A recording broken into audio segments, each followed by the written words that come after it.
Welcome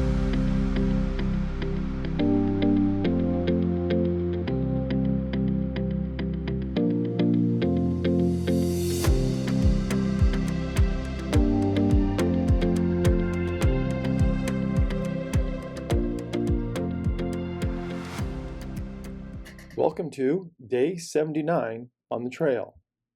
We have 3 readings for today, from Acts 23, verses 12 through 35, Leviticus 14, and Tobit chapter 5, verse 4 through chapter 6 and the first part of verse 1.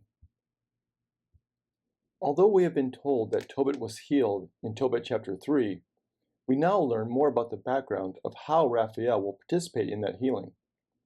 In chapter 4, after giving Tobias his final testament, Tobit is going to send his son to retrieve the deposit of silver that he left with Gabael.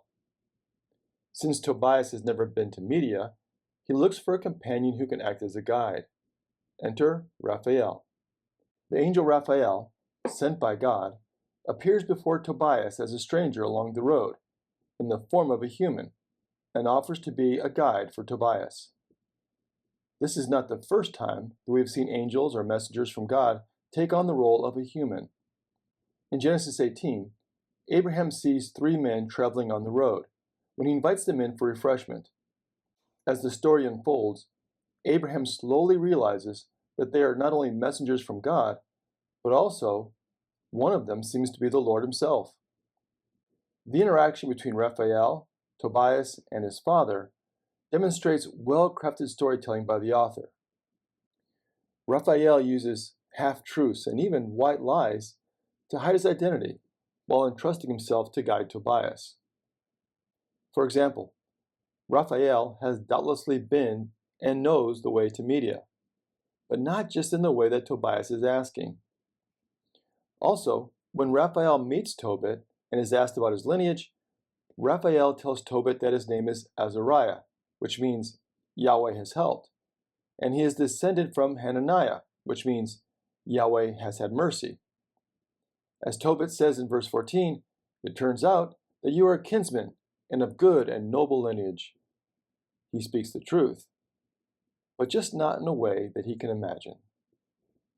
In the book of Acts, we learn that the day after the uprising in Jerusalem, the tribune takes Paul before the Sanhedrin to better understand the charges that they are bringing against Paul. Now, Ananias was the high priest at the time, and this was until his assassination in AD 66 at the start of the Jewish revolt. In his exchange with Paul, the high priest orders Paul to be struck, which is a direct violation to the biblical commands regarding an impartial judgment found in Leviticus 19:15.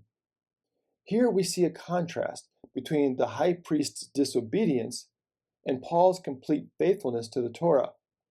In fact, Paul quotes from Exodus 22, verse 28, and shows a willingness to live by it.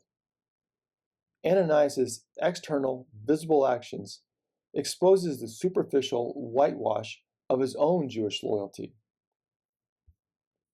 Now, during his interaction with the council, Paul identifies himself as a Pharisee and emphasizes his belief in the resurrection.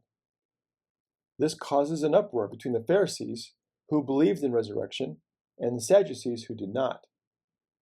This not only establishes some common ground between a central tenet of Christian teaching and the Pharisees, but also creates a distraction in the ensuing hostile argument between the Pharisees and the Sadducees. Due to the growing uproar, Claudius Lysias removes Paul back to the fortress for safekeeping. This proves to be a very wise move by the tribune, as 40 Jews take a vow to assassinate Paul. However, Paul's nephew informs him of their plot. Paul then informs the tribune, who immediately removes Paul to Caesarea.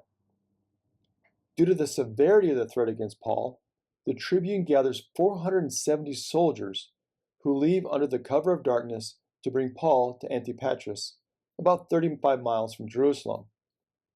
From there, 400 of the foot soldiers returned, and 70 remaining cavalry go on with Paul to Caesarea.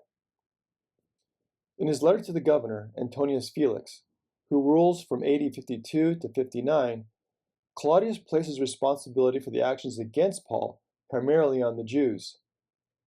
Throughout this episode in Acts, The Roman soldiers have shown proper respect for Paul once they learned he is a Roman citizen.